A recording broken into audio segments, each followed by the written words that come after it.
topics reaching the age of adolescence. There are various points, there are various difference, there is a various logical things which we study today's classes. To students, first topic is why the voice change, why the voice change in comparison of male and female. What is the difference between the exocrine gland and endocrine gland? Let's start. Keep watching because it is very important classes. Students, first point is voice changes. Voice change, why there is a voice change between the male and female? बच्चों, जो mail and female में जो voice change होता है वो क्यों होता है? वॉइस चेंज होने के कारण क्या है? स्टूडेंट्स, वॉइस चेंज इसलिए होते हैं क्योंकि जो एडम्स एप्पल होता है उसका जो लेंथ होता है वो छोटा होता है और बड़ा होता है। तो किस में छोटा होता है बच्चों? जो एडम्स एप्पल होता है उसका जो साइज होता है फीमेल में छोटा होता है। कितना छोटा होता है? तो वॉइस चेंज जो होता है फीमेल में 15 मिलीमीटर लॉन्ग होता है।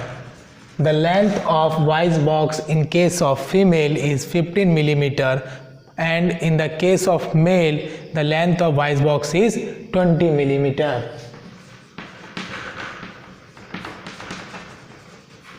बच्चों, मिलीमीटर है, ध्यान रखिएगा। तो वॉइस चेंज होता है due to the difference in the length of Adam's apple. बच्चों, एडम्स एप्पल क्या होता है? देखिए यहाँ पे ये एडम्स एप्पल आपको हल्का दिख रहा होगा। तो ये जो एडम्स एप्पल होता है बच्चों, जो मेल में होता है वो दिखाई देता है और फीमेल में जो होता है वो हार्डली विजिबल नहीं होता है क्योंकि उसका जो लेंथ होता है वो छोटा होता है। छोटा होने के कारण वो हमें दिखाई नहीं देता है। Due to the small length of the voice box in case of female it is hardly visible from outside. Okay students, now we discuss the other point. Change occur during the adolescence period are controlled by due to the hormone change occurs during the adolescence period. ठीक है बच्चों, तो hormones हम यहाँ पे लिख देंगे। इस टाइप के क्वेश्चंस आपके एग्जाम्स में आते हैं। तो हार्मोन्स क्या बच्चों? Students, hormone is a chemical messenger which work in our body. ठीक है बच्चों, जो हार्मोन्स होता है वो हमारे बॉडी में वर्क करता है. There are various types of hormone, there are various functions of hormone in our body. Now we discuss the some important hormone. Which one is testosterone, which one is estrogen. Now start. First one is testosterone. Students, testosterone is the male sex hormone. यह आपको याद रखना है. It is male sex hormone. Release from testes. Release from testes. Students, testosterone is the male sex hormone and released from the testes. Whereas in case of female, estrogen hormone is released. Estrogen is a female sex hormone. Students, now we discuss the estrogen, which is the female sex hormone and help in the development of breast. Estrogen help in the development of breast. आप hormones के list भी आप देख सकते हैं figure में. Students, now we discuss the other point. That is point number 1, point number 2, point number 3. Now point number 4. Male and female sex hormone are work under the control of another hormone. हमने students बताया था कि हमारा body में hormone का तरह तरह का फंक्शन होता है. There are various functions which show by our hormones which are present in our body. Hormones show different types of changes occurs in our body. Students, now discuss that is endocrine gland and exocrine gland. हम लोग आगे पढ़ेंगे. Students, endocrine gland क्या होता है, exocrine gland क्या होता है, हम लोग समझेंगे इस चीज़ों को. इंडोक्राइन ग्लैंड जो होता है वो सीक्रेट करता है. क्या सीक्रेट करता है बच्चों? हार्मोन सीक्रेट करता है. किसमें? Directly into the blood stream, blood में डायरेक्टली सिक्रेशन होगा, डायरेक्टली रिलीज होगा तो उसको बोलेंगे एंडोक्राइन ग्लैंड। अगर आपसे पूछा जाए कि विच one is exocrine which one is endocrine, ये मैं आपको आगे बताऊंगा, बने रहिए, समझते रहिएगा। तो male and female sex hormone are work under the control of another hormone secreted from endocrine gland called pituitary gland. तो बच्चों आपसे पूछा जाएगा कि पिट्यूटरी ग्लैंड क्या है, एक्सोक्राइन और एंडोक्राइन, तो आप आसानी से बता सकते हैं। Male and female sex hormone are work under the control of another hormone secreted from endocrine gland called pituitary gland। Pituitary gland के अंडर में mail and female sex hormone work करता है, ठीक है बच्चों, जो सीक्रेट करता है, रिलीज होता है किससे, एंडोक्राइन ग्लैंड से। Means pituitary gland are release from the endocrine gland and it control the male and female sex hormone that is oestrogen, that is progesterone, that is testosterone. Now we write also other hormone that is estrogen and progesterone. Estrogen and progesterone भी आप लिख सकते हैं, PROGESTERONE, progesterone, ठीक है student, that is ES। तो progesterone भी आप लिख सकते हैं, ठीक है। तो अगर आपसे क्वेश्चन पूछा जाए, पूछा ही जाएगा, वेरी इंपॉर्टेंट, आपसे पूछा जाए विच one is female sex hormone which one is male sex hormone, तो आप आसानी से इसको टिक आउट कर सकते हैं। आपके जो ऑब्जेक्टिव्स पूछे जाते हैं एग्जाम्स में, उसमें आपको 4 ऑप्शंस दिए जाते हैं, but you have to select only 1 option, आपको केवल एक ऑप्शन करेक्ट करना है, ठीक है बच्चों। Now we discuss the other topic. Pituitary gland P like structure, pituitary gland जो होता है हमारे मस्तिष्क में पाया जाता है, जिसको हम लोग मास्टर ग्लैंड भी बोलते हैं, तो आप इसको लिख लीजिएगा।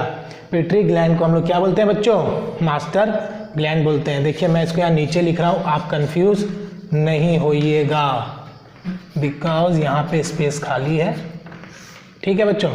तो पिट्यूटरी ग्लैंड को क्या बोलते हैं, मास्टर ग्लैंड भी बोलते हैं। तो आपसे पूछा जाएगा विच gland is called master gland, then you write, then you tick, pituitary gland is called master gland, ठीक है स्टूडेंट्स। नहीं, now we discuss the other point that is pituitary glands। pituitary glands का हम लोगों ने डिस्कस कर लिया, कुछ और बाकी है, जरा सा बने रहिएगा। Pituitary gland P like structure present in brain, कहाँ पाया जाता है, मैंने बोला मस्तिष्क में, मीन्स ब्रेन में, ब्रेन को हिंदी में मस्तिष्क बोलते हैं, प्रेजेंट इन ब्रेन। नाउ आपसे इससे इतना ही क्वेश्चन पूछा जाएगा। पिट्यूटरी ग्लैंड को मास्टर ग्लैंड बोला जाता है, प्रेजेंट होता है ब्रेन में। पिट्यूटरी ग्लैंड ही ऐसा ग्लैंड है जो कंट्रोल करता है male and female sex hormone को, that is testosterone, that is oestrogen, that is progesterone. Testosterone is the male sex hormone and progesterone and oestrogen is the female sex hormone, ठीक है students. Now we discuss the endocrine gland. Endocrine gland release hormone directly into the blood stream. मैंने आपको बताया था कि endocrine gland जो है क्या करता है, रिलीज करता है हार्मोन को।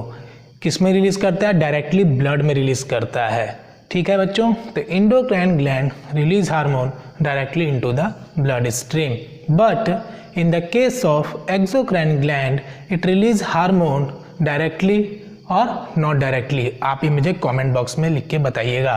तो एक्सोक्राइन ग्लैंड जो होता है वो रिलीज करता है हार्मोन को डक्ट के थ्रू। जैसे आपने देखा है कि आपके घर में जब पाइप से पानी को ट्रांसफ़र किया जाता है, जब आप यूज़ करते हो घर पे, तो क्या होता है, पानी के द्वारा पाइप जाता है। तो उसी प्रकार से एक्सोक्राइन ग्लैंड में क्या होता है बच्चों, नली के थ्रू, नली मतलब डक्ट, आप ऐसे समझ सकते हैं कि ये क्या है बच्चों, एक डक्ट है और इसके थ्रू क्या होगा, हार्मोन ट्रांसफ़र होगा। किस केस में, एक्सो मतलब बाहर से, इंडो मतलब डायरेक्टली, ठीक है students. Now we understand the various terms, exocrine gland, endocrine gland, male hormone, female hormone, why there is a voice changes in male and female. Keep watching and we discuss the other point. Exocrine and endocrine glands example means we discuss the examples of endocrine and exocrine gland. ये exams में आपके 100% chances 99.9% chance है कि आएगा but not 100%, लेकिन important है. Now we discuss the first examples of exocrine gland and endocrine gland. हम लोग इसमें वैसे एग्जांपल्स पढ़ेंगे जो एक्सोक्राइन ग्लैंड भी फंक्शन शो करता है और एंडोक्राइन ग्लैंड फंक्शन भी शो करता है. Students, now we discuss the first example, that is pancreas. Pancreas act as both exocrine gland and endocrine gland. How, कैसे? देखिए, pancreas regulate blood sugar level. Pancreas regulate blood sugar level and pancreas also release pancreatic juice, means we can say that it act as both endo and exo. बच्चों, जो exocrine gland होता है वो मैंने बताया था डक्ट के through hormone का ट्रांसफ़र होता है. एंडोक्राइन ग्लैंड ने मैंने बताया था कि हार्मोन का जो ट्रांसफ़र होगा वो कैसे होगा बच्चों? ब्लड स्ट्रीम में होगा. ठीक है, तो हम लोगों ने पढ़ा था एंडोक्राइन ग्लैंड का ब्लड स्ट्रीम में होगा. तो पेनक्रियाज रेगुलेट कर रहा है ब्लड शुगर लेवल को, ठीक है, और हार्मोन भी रिलीज कर रहा है. ठीक है, तो हार्मोन जो रिलीज करता है पेनक्रियाज वो कैसे कर रहा है? पेनक्रियाज रेगुलेट कर रहा है ब्लड शुगर लेवल को, तो वो कैसे कर रहा है? Directly into the blood and release pancreatic juice by the help of duct. Now हम यहाँ पे लिख सकते हैं कि pancreas act as both exocrine endocrine gland. Pancreas regulate blood sugar level and release pancreatic juice. Pancreatic juice जो होता है वो बच्चों कैसे होता है? डक्ट के थ्रू होता है. तो ये आपका कैसा हो गया? ये आपका कैसा हुआ बताइए? ये हो गया आपका एक्सो, मतलब डक्ट के थ्रू जा रहा है तो हो गया एक्सो, और ब्लड शुगर लेवल को रेगुलेट कर रहा है तो कैसा हो जाएगा ये आपका? मैं यहाँ पे आपको लिख देता हूँ, pancreas regulate blood sugar level, तो यहाँ पे मैं आपका लिख दिया इंडो. ठीक है, इंडो से आप समझ जाइएगा एंडोक्राइन ग्लैंड. ठीक है, तो आपने देखा होगा कि बहुत सारे ऐसे लोग हैं, आपने देखा होगा कि बहुत सारे ऐसे लोग हैं जिनकी पेनक्रियाज काम नहीं करते हैं. वो खाने से पहले इंसुलिन लेते हैं.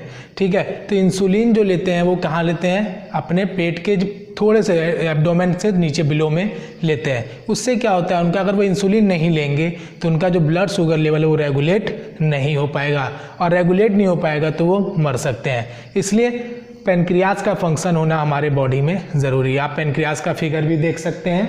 पेनक्रियाज जो है आपका कैसा होता है. Now we discuss the other point regarding the pancreas without any wasting of time. बने रहिएगा, keep watching. Pancreas cream colour gland, जो इसका कलर होता है वो होता है क्रीम कलर का होता है. तो क्रीम कलर जो होता है किसका होता है? पेनक्रियाज का होता है. And it is a largest gland. Students, pancreas जो होता है क्रीम कलर होने के साथ साथ ये एक लार्जेस्ट ग्लैंड भी है, लेकिन ये फर्स्ट है या सेकंड है ये आपको पता करना है. ये आप मुझे कमेंट बॉक्स में लिख के बताओगे कि ये लार्जेस्ट ग्लैंड पहला कौन सा है और दूसरा कौन सा है. चलो मैं आपको पहला बता देता हूँ. Liver is the largest gland in our body, but what about the second? You have to write in your comment box when you watching the classes. तो मैंने यहाँ पे फिल इन द ब्लैंक्स छोड़ रखा है कि ये फर्स्ट है कि सेकंड है, आपको ये बताना है. फर्स्ट है कि सेकंड है ये आपको बताना है. सेकंड होगा या फर्स्ट होगा? फर्स्ट तो मैंने बता ही दिया, तो आपको ये श्योर करना है कि ये सेकंड है या फिर थर्ड है या फोर्थ है या फिर कोई और बात है. ठीक है, तो now we discuss the other point, that is about testis. Testes is a part which are present in male body, but it also shows exocrine gland and endocrine gland. Students, testis जो है आपका exocrine gland और endocrine gland दोनों function show करता है. Exocrine gland मैंने आपको बताया जो डक्ट के थ्रू होता है. तो टेस्टिस रिलीज करता है स्पर्म को, तो स्पर्म जो रिलीज होता है वो डक्ट के थ्रू होता है. एंड मैंने बताया था आपको टेस्टोस्टेरोन. तो पहले हम लोग बात कर लेते हैं पहले वाले की. तो टेस्टी रिलीज करते हैं स्पर्म को डक्ट के थ्रू, और डक्ट का मैंने क्या बताया था बच्चों? Exocrine gland. तो डक्ट के थ्रू करता है तो इसको हम लोग बोले एक्सोक्राइन ग्लैंड. आप टेस्टिस का फिगर भी देख सकते हैं कि मेल बॉडी में जो पूरे चार्ट है उसको आप देखिए. तो टेस्टिस रिलीज करता है sperm in the duct. Now और इसका अलग फंक्शन कौन सा है? Testosterone. What about the endocrine gland? Testis also show the function of endocrine gland by the release of hormone that is testosterone. Students, testis release sperm and testosterone. तो बच्चों जो sperm transfer करता है वो कैसे करता है? डक्ट के थ्रू करता है, तो हम इसको बोल सकते हैं एक्सोक्राइन. ये हो गया आपका बच्चों इस exocrine gland. But when it transfer the hormone directly into the blood stream, then we can say that it also shows the properties of, it also shows the function of endocrine gland. तो बच्चों, तो students, मेरे प्यारे देशवासियों, मेरे प्यारे soldiers, हम लिख सकते हैं यहाँ पे टेस्टोस्टेरोन शो करता है एंडोक्राइन फंक्शन. ये आपके एग्ज़ाम्स के लिए काफ़ी इंपॉर्टेंट है. कोई भी एग्ज़ाम हो, कॉम्पिटिशन्स के एग्ज़ाम हो, कोई भी एग्ज़ाम हो, चाहे वो स्कूल्स के एग्ज़ाम हो, वो आपके एग्ज़ाम्स में आएंगे, क्योंकि यह इस चैप्टर्स में से बेहतरीन टॉपिक्स, जिसको बोल सकते हैं इंपॉर्टेंट टॉपिक्स है आपका hormones. Now we discuss the other examples that is ovaries. Students, in case of ovaries, it is a part of female reproductive system. It is a part which are present in the female body, but it also shows exo and endocrine gland. Students, हम लोग इसमें वैसे सारे examples को देख रहे हैं जो इंडोक्राइन ग्लैंड और एक्सोक्राइन ग्लैंड दोनों फंक्शन को शो करता है. तो पहले हम लोगों ने 2-3 चीज़ों को डिस्कस किया. नाउ हम लोग देख रहे हैं ओवरीज के बारे में. तो बच्चों, ओवरीज जो है आपका फंक्शन शो करता है इंडो और एक्सो दोनों. देखेंगे कैसे. Ovaries show both. First it release egg. The eggs released by the, और we can say that female gamete. हम फीमेल गैमीट भी कह सकते हैं. तो यहाँ पे बच्चों मैं लिख देता हूँ फीमेल गैमीट. फीमेल गैमीट भी हम लिख सकते हैं एग्स को. ये रिलीज करता है फीमेल गैमीट और eggs and hormones like progesterone. Progesterone hormone is also released by the female body, but it directly into the blood. Can say that blood not. So we can say that progesterone is an example of exocrine gland and endocrine gland.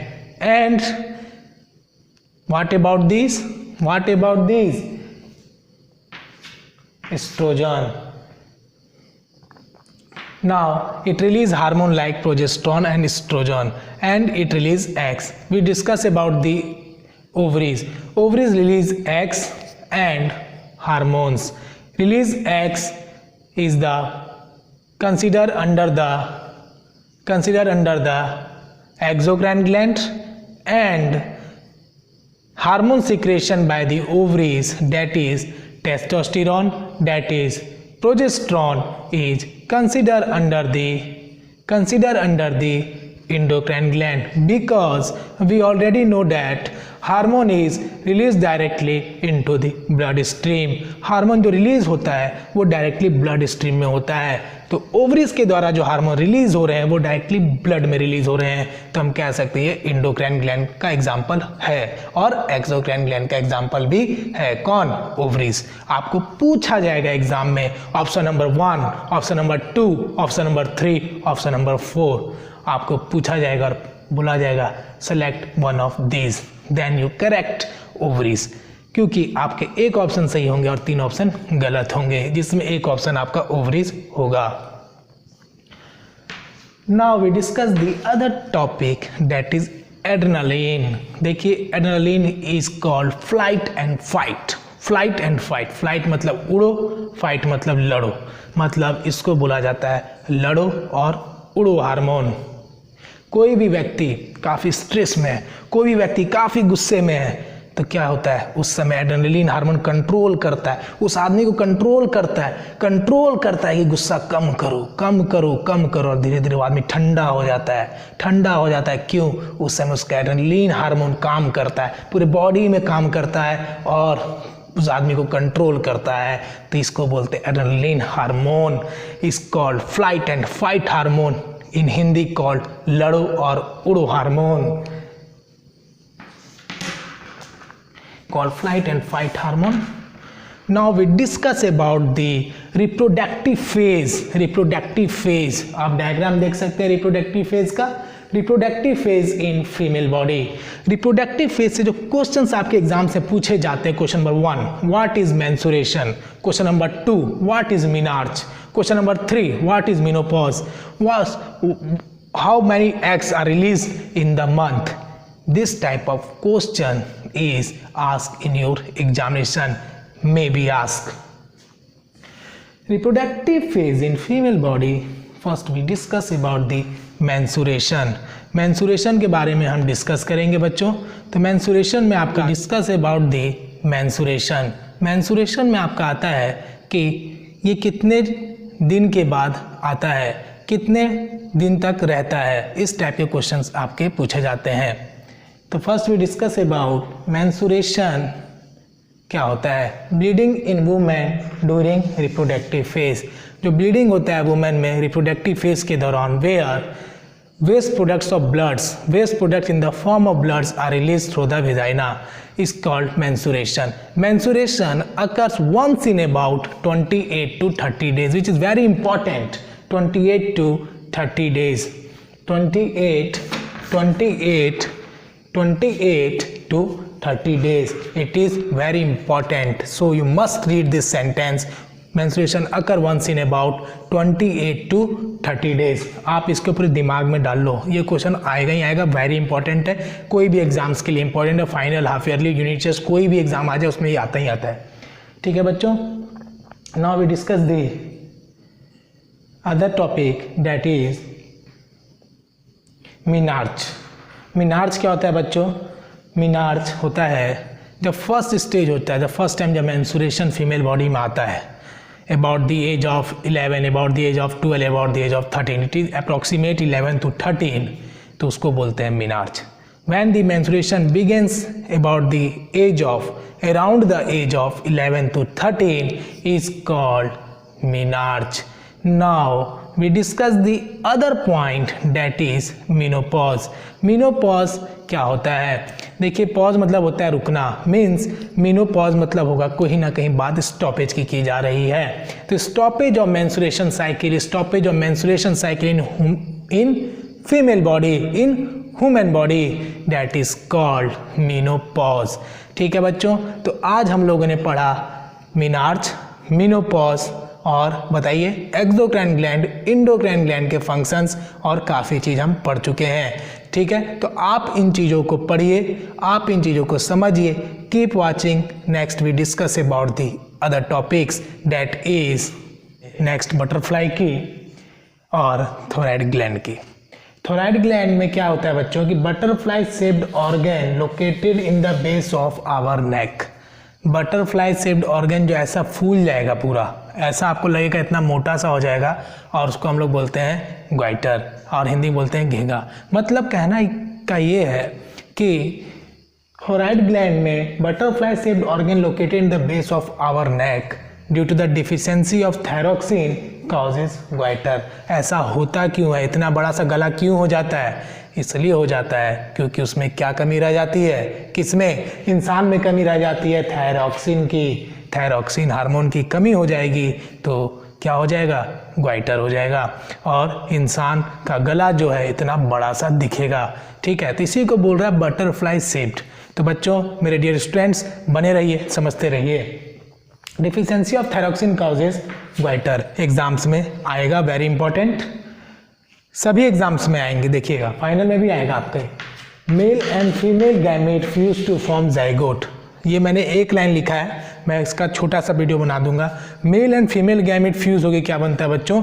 Zygote बनता है। ठीक है, ये आपसे अगर पूछा जाता है कि male and female gamete fuse to form, option number 1 zygote, option number 2 eggs, option number 3 all, option number 4 none of this, then you tick zygote. Next we discuss the how many pair of chromosomes are present in our body, कितने pairs of chromosomes पाए जाते हैं? There are total 23 pairs of chromosome, 2 and 3 pair of chromosomes and 1 pair has 2 chromosomes, means total कितने chromosome हुए? 46. There are pair, then अगर हम इसको तोड़ दें तो कितना हो जाएगा? 23 प्लस 23 हो जाएंगे। टोटल कितने बताइए बच्चों? 3 और 3 6, 2 और 2 4, means there are total 46 number of chromosome, or we can say that there are total 23 pair of chromosomes. There are 23 pair of chromosome, 1 and 1, 2 होते हैं pair, 1 pair has 2, means there are 23 pair of chromosomes and total 46 number of chromosomes. Next, pituitary also release growth hormone which is necessary for the growth of person. Pituitary gland release करता है एक hormone जिसका नाम है growth hormone. Growth hormone से ही आपको नाम से ही लग रहा होगा कि इंसान को ग्रोथ होने में मदद करता होगा, इंसान को ग्रोथ होने में मदद करता होगा। तो ये जो ग्रोथ हार्मोन है ये हमारे बॉडी के लिए बहुत ज़रूरी है। अगर ग्रोथ हार्मोन नहीं होगा, मान लीजिए स्टूडेंट्स, अगर ग्रोथ हार्मोन नहीं होगा तो क्या आप ग्रो कर पाएंगे? कमेंट बॉक्स में लिखिएगा। अगर ग्रोथ हार्मोन नहीं होगा तो क्या आप ग्रोथ कर पाएंगे? अगर आप बैलेंस डाइट नहीं लेते हैं तो क्या आपका बॉडी अच्छे से ग्रो कर पाएगा? अगर आप पैकेट्स के सामान ज़्यादा खाते हैं, अंकल जी कुरकुरे दे दो, लेज दे दो, ये सब खाते हैं तो क्या आपका बॉडी अच्छे से ग्रो कर पाएगा? ये भी मुझे बताइएगा।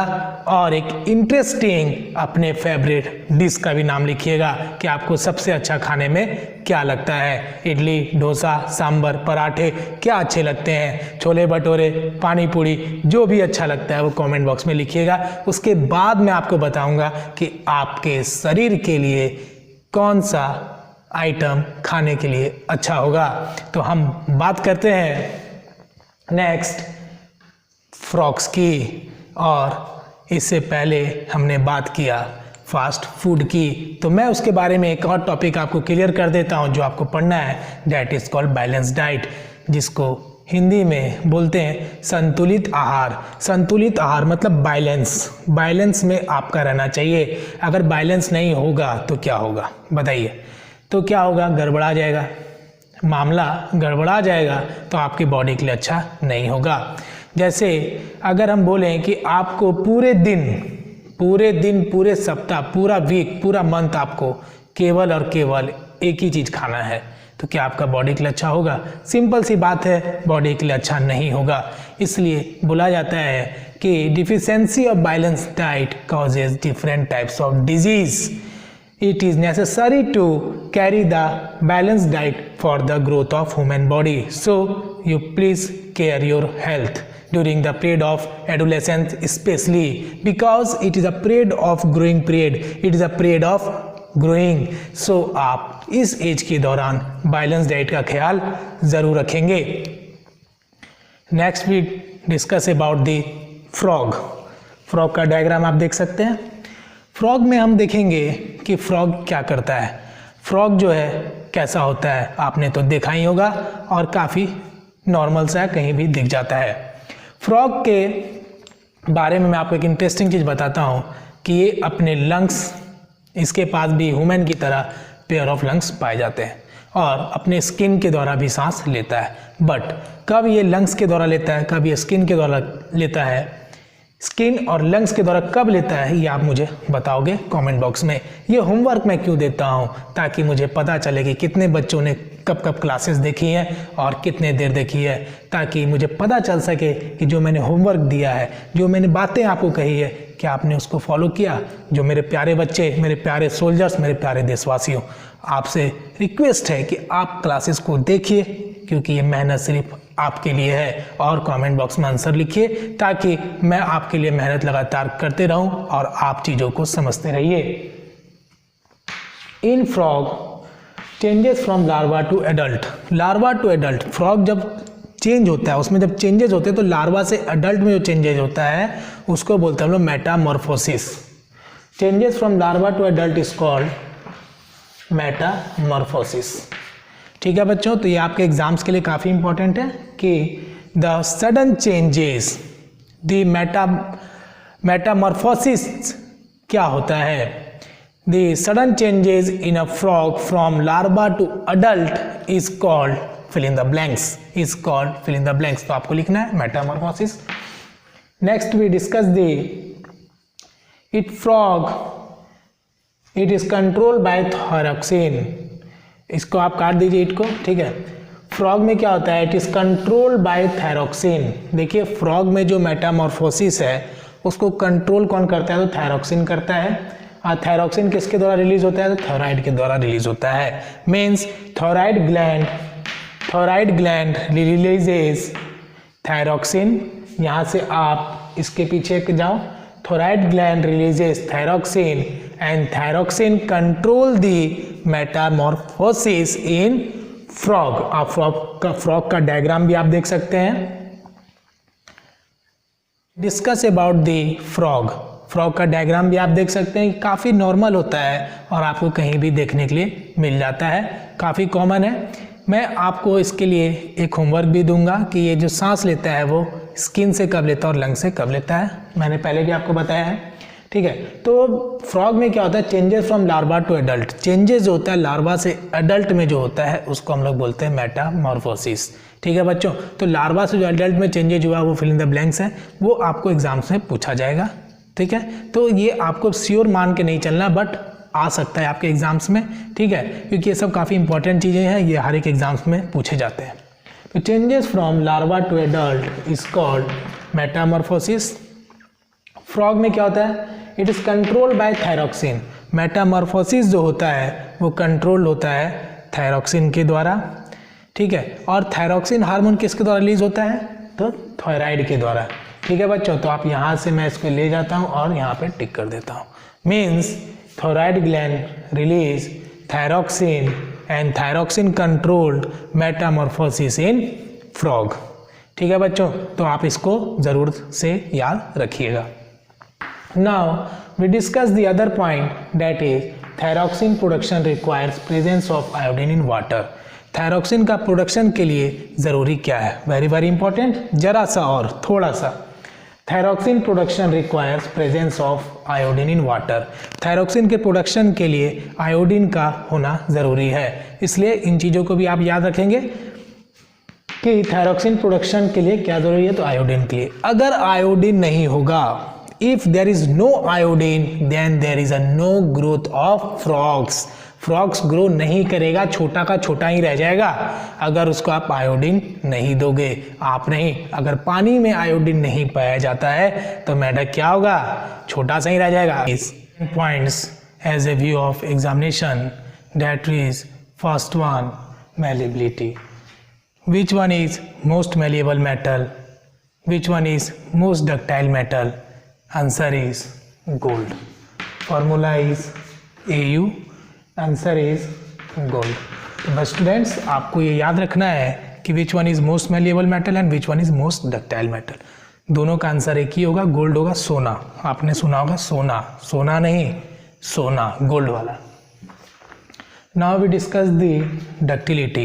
डक्टिलिटी में क्या होता है, देखिए ये आपका क्या है, मैलिएबिलिटी नहीं है, ये आपका क्या है, मैलिएबिलिटी है, जिसमें थीन सीट मतलब कि इसको बीट करके ऐसा बना दिया जाता है, ठीक है। इसको बीट करके आप बोल सकते हो सीट के फॉर्म में कन्वर्ट कर दिया जाता है, जिसको मैलिएबिलिटी बोलते हैं। तो एक छोटा सा एग्जांपल है, लेकिन आपको एक एल्युमिनियम सीट भी आप एग्जांपल में ले सकते हैं। डक्टिलिटी क्या बच्चों, ये देखिए ये वायर के फॉर्म में, डक्टाइल फॉर्म, वायर के फॉर्म में अगर कन्वर्ट हो जाता है उसको हम लोग क्या बोलते हैं, डक्टिलिटी बोलते हैं। तो ये एग्जाम्पल्स को आप याद रखेंगे, ठीक है। Converted into the form of wire is called ductility. Next we discuss about the thermoplastic. What is thermoplastic? Therm मतलब हीट, प्लास्टिक मतलब प्लास्टिक। हीट के बाद अगर प्लास्टिक को घुमा दिया जाए, जैसे उंगली ऐसे घूम जाती है तो ये क्या है, फिंगर है, लेकिन ऐसा थर्मोप्लास्टिक में होगा, लेकिन हीट के बाद होगा। तो जब हम इसमें हीट देंगे तो किस में हो जाएगा, मोल्डेड फॉर्म में आ जाएगा, मोल्डेड फॉर्म में चेंज हो जाएगा। मीन्स हम जिस शेप में उसको ढालना चाहते हैं, जिस शेप में कन्वर्ट करना चाहते हैं वो कन्वर्ट हो जाएगा। We can say that in the case of malleability, the metals are beaten into the form of sheet, in the form of sheet. But in the form of sheet, in the case of malleability, but in the case of ductility, the metals are converted into the form of wire. Okay. Now, which one is most ductile and malleability metals? That is gold. Now we discuss the other topic, that is thermosetting. In the case of thermosetting, therm मतलब heat और setting मतलब पूरी तरह से set हो गया है। जब हीट करते हैं किसी चीज़ को नहीं, किसी प्लास्टिक्स को आप हीट करते हो और वो कन्वर्ट हो जाता है किसमें, और आप किसी चीज़ को भी हीट करो, प्लास्टिक, मेटल्स, किसी को भी, और वो पूरी तरह से पक्का हो जाता है। मतलब जब आप उसको दोबारा से हीट करके दूसरे फॉर्म में चेंज करना चाहो तो वो चेंज नहीं होगा। तो ये एग्जाम्पल है किसका, थर्मोसेटिंग का। मतलब after heat it cannot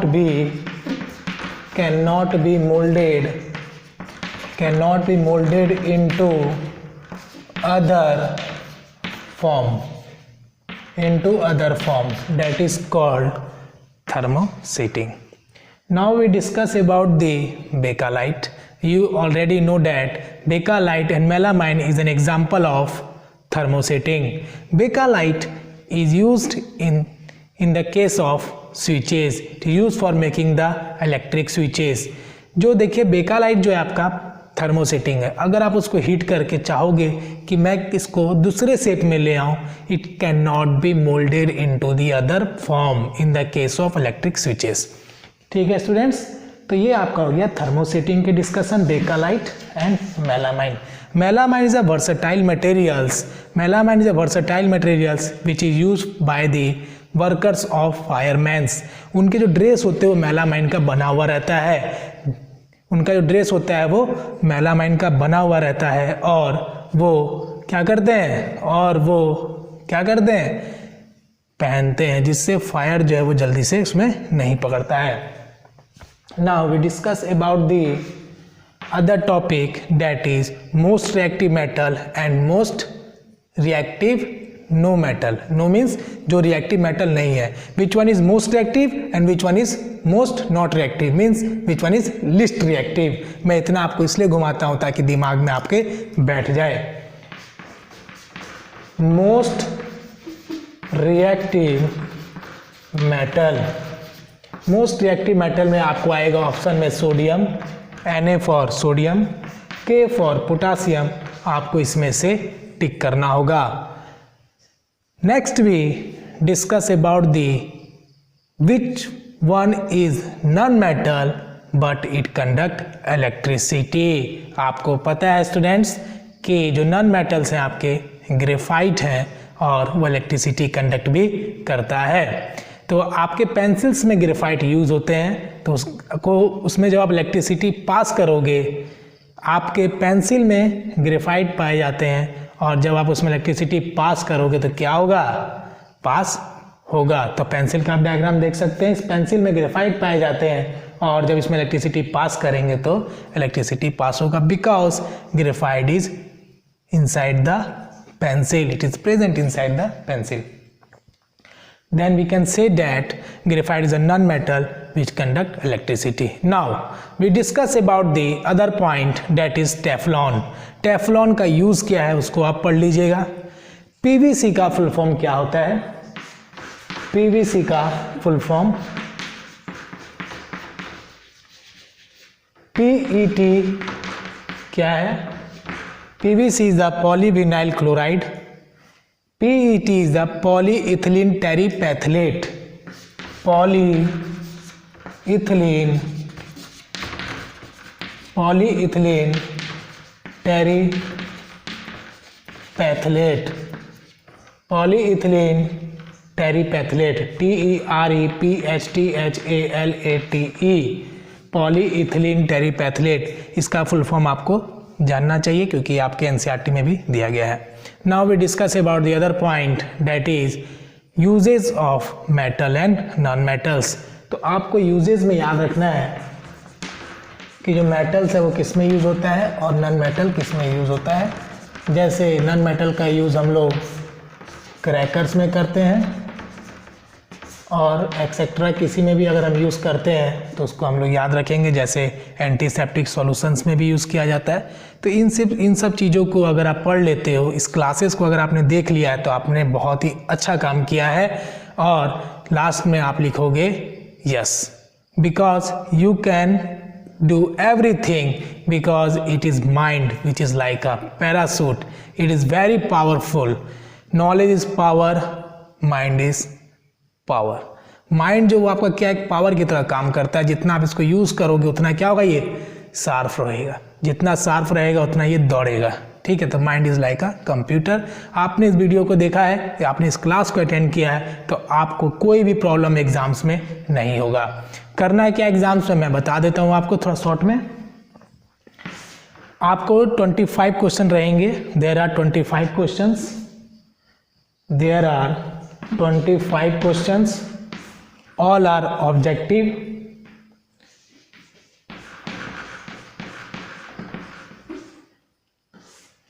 questions 25 into 2, so there are total 50 marks, means one question carry 2 marks,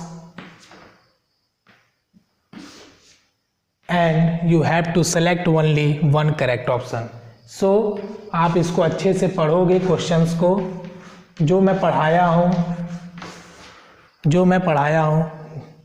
जो हम लोगों ने पढ़ा है वही चीज़ एग्ज़ाम में आएगा।